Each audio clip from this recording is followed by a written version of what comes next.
Национальный якутский праздник Исаах – это традиционный праздник народа Саха, олицетворяющий встречу лета, пробуждение природы, благословляющий объединение сил и возможностей народа для созидания, благополучия и изобилия.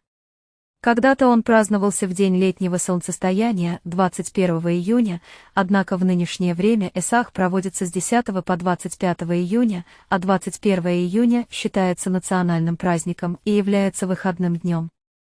По старинным календарным представлениям якутов, год делился на две половины: зимнюю, которая начиналась с начала октября, когда падал снег и скот кормили сеном, и летнюю, примерно с мая, когда снег сходил с полей и скот выпускали на пастбище.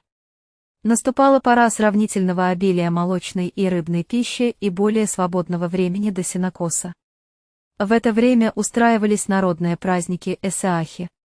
На Исаахе Алгощит возносит перед огнем благодарность, хвалу или молитву небожителям, живущим на небе, и духом хозяевам природы. Обряд Алгыс заканчивается общим круговым танцем Асуахай, а затем начинается общее пиршество, веселье, устраиваются различные национальные конкурсы, длинная коса, национальная одежда, а также различные спортивные игры, бег, прыжки, борьба, конные скачки. Когда появился Исаах, сказать невозможно. Если верить якутским легендам, прародитель якутского народа Эллей-Баотур ввел традицию празднования Исааха. Он собирал свой народ в начале лета, предлагая людям повеселиться, выпить молока и кумыса, устроить соревнования. Особенное место в празднике уделялось чествованию солнца, что дарит урожай, дает жизнь всему живому на земле. Кроме того, это торжество означает пору восстановления сил после суровой северной зимы и время возрождения природы. В соответствии с древними традициями Исаах устраивается внутри ритуального круга из чечер, то есть молодых берез. В центре праздничного круга устанавливается коновесь, сэргэ с арочными украшениями из берез.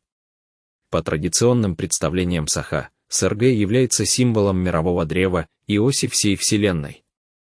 В наше время символика сэргэ расширилась, и сэргэ олицетворяет дружбу и единство всех народов, населяющих нашу Северную Республику.